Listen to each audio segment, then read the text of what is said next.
এখন থেকে যুদ্ধের মাত্রা তীব্রতা বাড়বে এবং এটা একটা লম্বা ধরনের যুদ্ধ হবে। আমাদের প্রথম প্রশ্নটা হচ্ছে যে এই যে ইরানের যে যুদ্ধটা, যেটা ফেব্রুয়ারি 28 তারিখে শুরু হয়েছে, এই যুদ্ধটা এমন একটা সময় শুরু হয়েছে এবং যে কারণে এই যুদ্ধটা শুরু হলো, বলা হলো যে ইরান একটা সারা বিশ্বের জন্য একটা বিরাট হুমকি। এখন আমাদের কাছে প্রশ্ন, এই যুদ্ধের পরে আজকে যে অবস্থায়, আজকের যে পরিস্থিতি, এই ক্যাটাস্ট্রফিটা, এটা কি ইরানের হুমকির থেকে কি কম কিছু, না আর অনেক কিছু বেশি? এবং আমাদের যারা বিশ্লেষক, বিভিন্ন বিশ্বের বিভিন্ন প্রান্তে যে বিশ্লেষক, তাদের মতামত হচ্ছে যে এই যুদ্ধের ফলে আমরা ইরানকে যতটুকু না আমরা ইরানের হুমকি থেকে যতটুকু না মুক্তি পেয়েছে, তার থেকে বেশি আমরা বিপদগ্রস্ত হয়ে পড়েছি, সারা বিশ্ব বিপদগ্রস্ত হয়ে পড়েছে। এই ইরানের বিরুদ্ধে যে অভিযোগটা ছিল সেটা হচ্ছে যে ইরান একটা নিউক্লিয়ার পাওয়ার হতে যাচ্ছে উইদিন 7 ডেজ, 15 ডেজ, কোনো দিন 1 মাস, কোনো সময় 6 মাস, একবার এক এক কথা। অর্থাৎ যখন কোনো আপনার সত্যিকার অর্থে কোনো কারণ না থাকে যুদ্ধ পরিচালনা করার, তখন আপনি বিভিন্ন রকম গল্প তৈরি করেন এবং যে গল্পটার সারা বিশ্বের প্রায় 80 থেকে 85 ভাগ মানুষ কিন্তু এই গল্পে বিশ্বাসী আর না।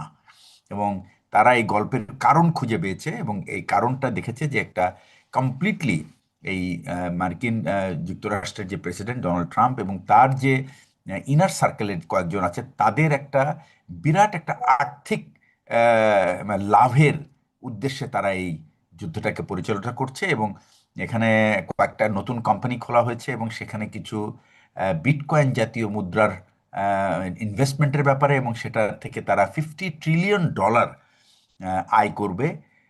এই নেতানিয়াহু ফ্যামিলি এবং আহ, আহ, ডোনাল্ড ট্রাম্পের যারা তার প্রশাসনের যারা খুব যারা এই যুদ্ধের পক্ষে নিয়মিত ওকালতি করে যাচ্ছে, তার মধ্যে প্রধান হলো তার যে son in law Jared Kushner, Witkoff, তারপরে যে ওয়ার মিনিস্টার অথবা ওয়ার সেক্রেটারি হেক্সেথ হিমসেলফ, এবং সেই সাথে আরও কিছু লোক, যেমন আছে একজন লিন্ডসে গ্রাহাম, একজন সিনেটর, সে ইনভলভ আছে, এবং আরও কিছু হকিশ আমি বলবো যে American businessman turned into politician আর ইনভলভ।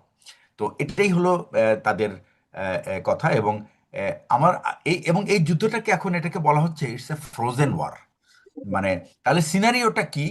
প্রথম কথা হলো যে এটাকে বলা হচ্ছে যে এটা একটা নেগোশিয়েটেড ফ্রোজেন ওয়ার। অর্থাৎ এটা একটা ফেস সেভিং ফর্মুলা তারা খুঁজে পেয়েছে, যেখানে একটা এই ধরনের একটি হালকা ধরনের ব্লকেট থাকবে। সেই ব্লকেটের মধ্যে দিয়ে সবাই মোটামুটি তেলের যা টুকটাক প্রয়োজন, যেটা যতটুকু হয়তো প্রয়োজন ততটুকু হয়তো সম্ভব হবে না, কারণ ইরানের এই হরমুজ দিয়ে প্রতিদিন 3,000 জাহাজ চলাচল করত। সেই 3,000 সংখ্যার জাহাজ এখন দাঁড়িয়েছে মাত্র কয়েকশোতে। এবং এখানে একটা দুইটা ব্লক এখানে ব্লকেট করা হয়েছে। একটা ব্লকেট হলো ইরানের দেওয়া, আর একটা হচ্ছে ইউএস নেভাল ফোর্স দিয়ে একটা ব্লকেট দেওয়া ইন্টারন্যাশনাল ওয়াটারে। ইন্টারন্যাশনাল ওয়াটারে ইউএস ব্লকেট দিতে পারে কিনা, এটা একটা বিরাট প্রশ্ন, কিন্তু তারপরেও তারা দিয়েছে। এবং তাদের উদ্দেশ্য হলো যে সমস্ত জাহাজ ইরানের পোর্ট টাচ করবে, সেই জাহাজগুলিকে তারা ফিরিয়ে দিবে অথবা এগুলিকে বাধা দেবে, এটাই হলো উদ্দেশ্য। কিন্তু ইরান কিন্তু তার যে বন্ধু দেশগুলো আছে, যাদের সাথে তেলের বিজনেস আছে, তার আমি বলবো 80% বিজনেস হলো চায়নার সাথে। এবং চায়নার সাথে তাদের যে রুট, এটা কিন্তু তারা মোটামুটি খোলা রেখেছে। এবং তারা এখন যেটা ব্যবহার করছে সেটা হচ্ছে তারা পাকিস্তানের গওধার যে পোর্ট আছে, সেই পোর্টের, অর্থাৎ পাকিস্তানের তাদের টেরিটোরিয়াল ওয়াটার ইউজ করে কিন্তু শিপগুলি এখন যাওয়া আসা করছে। এতে সময় একটু বেশি লাগছে, বাট কমিউনিকেশন ইজ ওপেন। আর ওদিকে একটা অল্টারনেটিভ তারা খুঁজে পেয়েছে, সেটা হচ্ছে রেল লাইন, যেটা স্থাপন করা হয়েছিল 2023 সালে ইরান এবং চায়নার মধ্যে। সেই রেল লাইনটাকে তারা এক্সপ্লয়েট করতে যাচ্ছে এবং সেখানে রাশিয়ানদের যারা বন্ধু দেশ আছে, যেমন আজারবাইজান এবং এই তাজিকিস্তান, এদের ভিতর দিয়ে তারা চায়নাতে তারা রাখবে। এটা হলো একটা সিনারিও।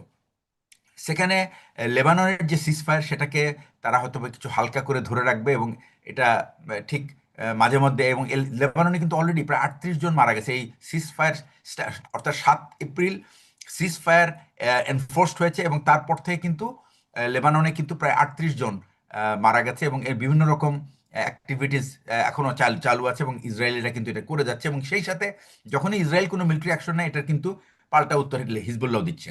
সিনারিও টু, এটা হলো এসকেলেশন এবং প্রলং কনফ্লিক্ট, অর্থাৎ এখন থেকে যুদ্ধের মাত্রা তীব্রতা বাড়বে এবং এটা একটা লম্বা ধরনের যুদ্ধ হবে।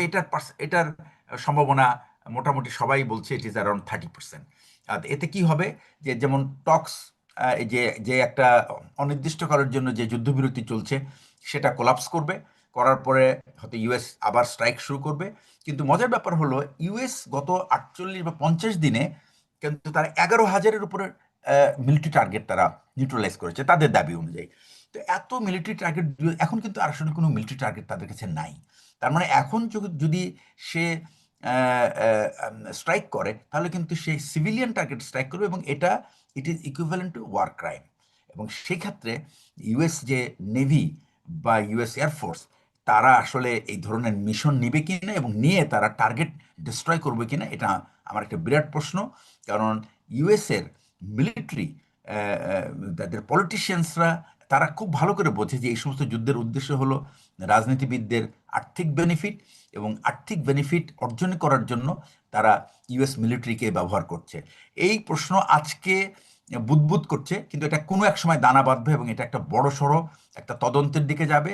কারণ ইউনাইটেড স্টেটসের যে ইনস্টিটিউশনগুলি এগুলি এত স্ট্রং, এগুলি হয়তো খুঁজে বের করবে, সাজা হবে কিনা জানি না, কিন্তু এটা মানুষ জানবে যে কিসের উপর ভিত্তি করে এই যুদ্ধটা চালানো হয়েছিল। তো এতে কি আর কি হবে, এতে সারা বিশ্বের অয়েল প্রাইস বাড়ছে, সারা বিশ্বে একটা মানে চরম দুর্ভিক্ষ বিভিন্ন জায়গায়, কারণ ফার্টিলাইজার উৎপন্ন হবে না। কারণ এই তেল এমন একটা প্রোডাক্ট, এখান থেকে হাজারো ধরনের বিভিন্ন রকম বাই প্রোডাক্ট তৈরি হবে, যেটা মানুষের জীবনের দৈনন্দিন জীবনের জন্য খুবই প্রয়োজনীয়। তো এইটা হলো এটা একটা সেকেন্ড সিনারিও। থার্ড সিনারিও হল ইরানিয়ার রেজিম কোলাপস করবে। এটা এটা হলো 10 to 15% পসিবিলিটি, এবং সুতরাং এটাকে এই অপশনটাকে ধরছেন। এই হলো তিনটা সিনারিও যেখানে আমি বলতে পারি যে এই যুদ্ধটা কোথায় গিয়ে ঠেকছে। তো এইটাকে যদি আমরা মাথায় রাখি তাহলে আমাদের এখন জানা দরকার যে আসলে কি হতে যাচ্ছে। এখানে কিন্তু অনেক খেলোয়াড়, এই এই যুদ্ধের কিন্তু ফলে যে মিডল ইস্টের যে একটা রাজনৈতিক পরিবর্তন হবে এটা কিন্তু খুবই ইম্পর্টেন্ট। এখন এখানে কয়েকটা বিষয় জানা খুব প্রয়োজন। একটা হচ্ছে স্ট্রেইট অফ হরমুজ, এটা একটা বিরাট চোখ পয়েন্ট, সারা বিশ্বের জন্য এটা একটা বিরাট সমস্যা হয়ে দাঁড়িয়েছে। এখন ইরানের যে যে যে থিয়েটার অফ অপারেশন যেটা, সেখানে কিন্তু অ্যাকচুয়ালি আমি আগেই বলেছি যে এখানে কিন্তু তেমন কিছু বলার নাই।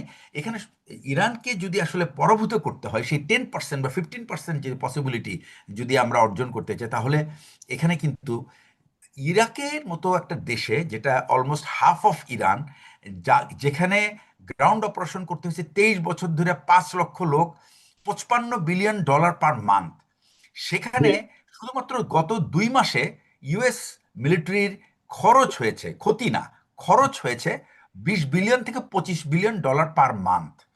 সুতরাং এই যদি অবস্থা হয়, এবং যদি আমি ইরানকে কনসিডার করি একটা মিলিটারি অবজেক্টিভ, এইখানে সেই 23 বছর ধরে যুদ্ধ চালানোর জন্য ইরান ইউএসএ কে 1.5 মিলিয়ন ট্রুপসকে ডিপ্লয় করতে হবে।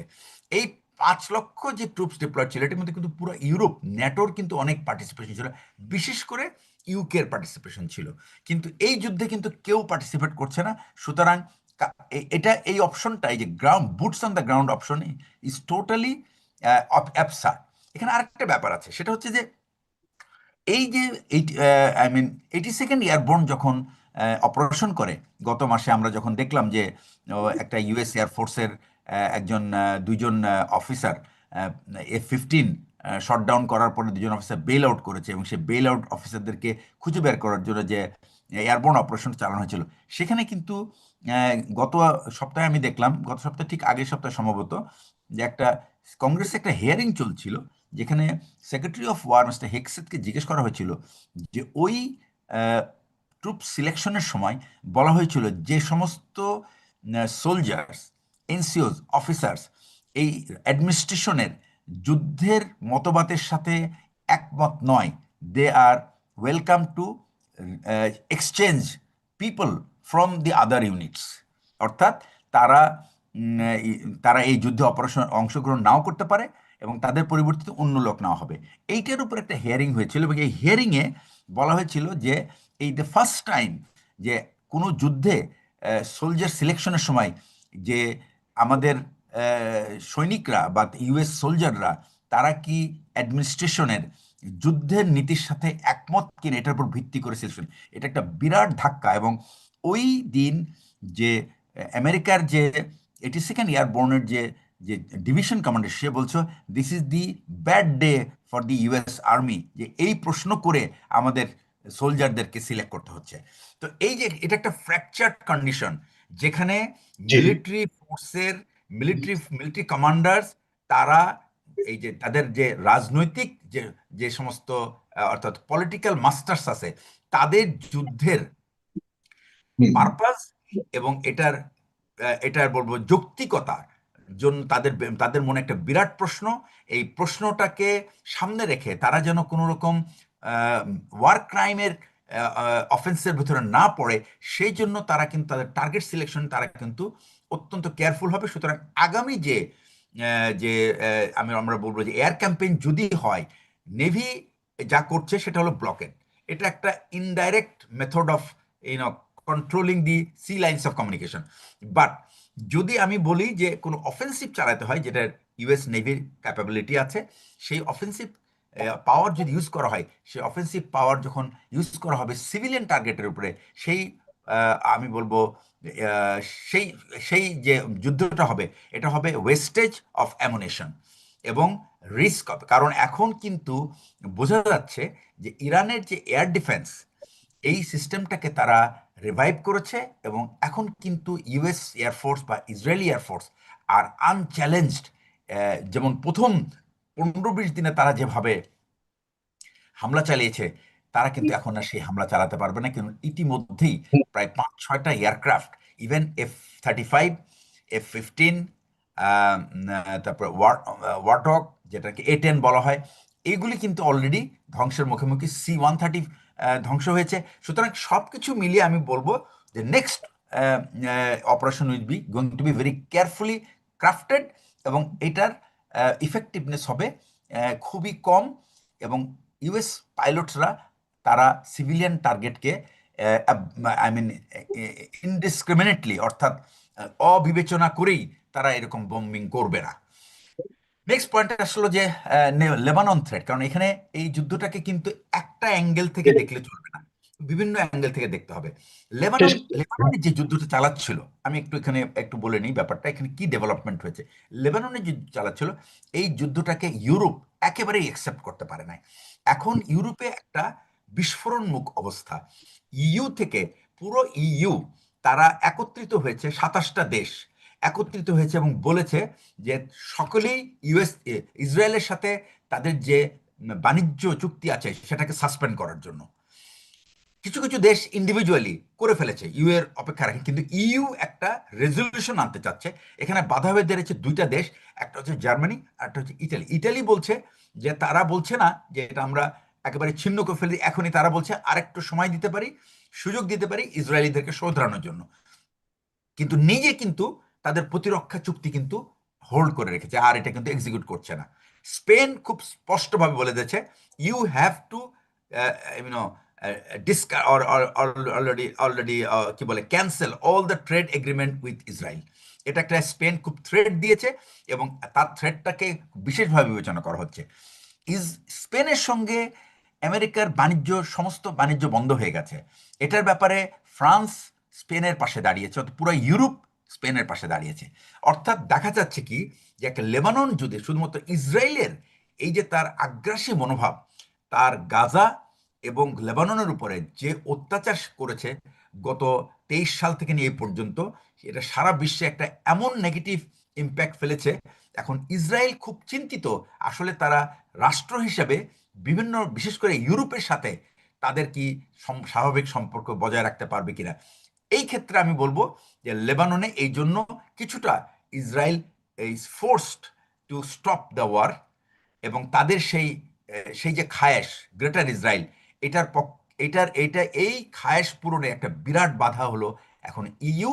এবং একই সাথে ইউ সৌদি আরব কিন্তু খুব স্পষ্ট করে বলে দিয়েছে তারা প্যালেস্টাইনের রাষ্ট্র ছাড়া কোনো রকম শান্তি পরিকল্পনা মানতে রাজি। প্রথম প্রথম ঠিক। তাদের ভিতরে কিছুটা শিথিলতা ছিল, বাট এই মুহূর্তে তারা স্পষ্ট এমবিএস বলেছে যে প্যালেস্টাইন স্টেট ছাড়া এবং একটা ডিমার্কেটেড স্টেট ছাড়া Saudi Arab will not accept any. এখন এই হলো বর্তমান পরিস্থিতি। এখানে নতুন একটা ডাইমেনশন ঢুকেছে, সেটা হলো টার্কি ডাইমেনশন। এটা একটা নিউ ফ্রন্ট। তো এটা কি হচ্ছে যে টার্কির উপরে কিন্তু গত কয়েকদিন ধরে কিন্তু ইসরায়েল কথা বলার চেষ্টা করছে যে turkey is our next target. তার মানে সে অ্যাকচুয়ালি গুড়গুড় আওয়াজ শুরু করেছে যে তারা টার্কির উপরে অ্যাটাক করতে চায়। বাট টার্কি একটা ন্যাটো মেম্বার, এবং ইউএসএ কিন্তু এতদিন ধরে চেয়েছে অ্যাকচুয়ালি এই পুরো ব্যাপারটা আপনি, আর এই গেমটা কিন্তু বোঝা খুব জরুরি। সেটা হচ্ছে যে গেম বুঝতে গেলে আমাকে অনেক সময় দিতে হবে, যে সময়টা আমার না, কাছে আমি আমি একদমই ভালো আমি নেই। আমি এইখানে এখানে আমি ক্লোজ করবো, এই টার্কিটা জি, দিয়ে ক্লোজ করবো। জি, সেটা হচ্ছে জি, যে প্লিজ। ইইউ ইইউ ন্যাটো থেকে আমেরিকা উইথড্র করতে চাচ্ছে, এবং ইসরায়েল গ্রাউন্ড তৈরি করেছে যেন ন্যাটো উইথড্র করলে তখন আর টার্কিকে অ্যাটাক করলে ইউএস এর আর সেই মোরাল রেসপন্সিবিলিটি থাকে না যে যেহেতু টার্কি নেটোর একটা মেম্বার, তো নেটোর যে আর্টিকেল 5, যে যে কোনো ন্যাটো দেশ আক্রান্ত হলে এটা it is considered to be attack on every member of the NATO. সুতরাং যদি টার্কির উপরে কেউ অ্যাটাক করে তখন কিন্তু ইউএস এর এটা দায়িত্ব হয়ে পড়বে টার্কিকে সেভ করা। এই জন্য ইসরায়েল চাচ্ছে, পুশ করছে এমনভাবে যেন আমেরিকা যেন ন্যাটো থেকে উইথড্র করে, তখন turkey will become easy to strike. তো আমি এই কথা বলে আমি এই জায়গাটাই শেষ করছি।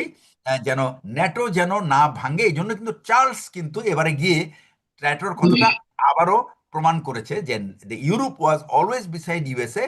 পার্টিকুলারলি যখন 9/11 যখন হয়েছিল, তখন কিন্তু পুরো ইউরোপ আমেরিকার পাশে দাঁড়িয়েছিল, এবং তারা আমেরিকার যে যুদ্ধ সেই যুদ্ধে জয়েন করেছিল। এই বলে আমি আমার বর্তমান ধন্যবাদ আপনাকে, ধন্যবাদ।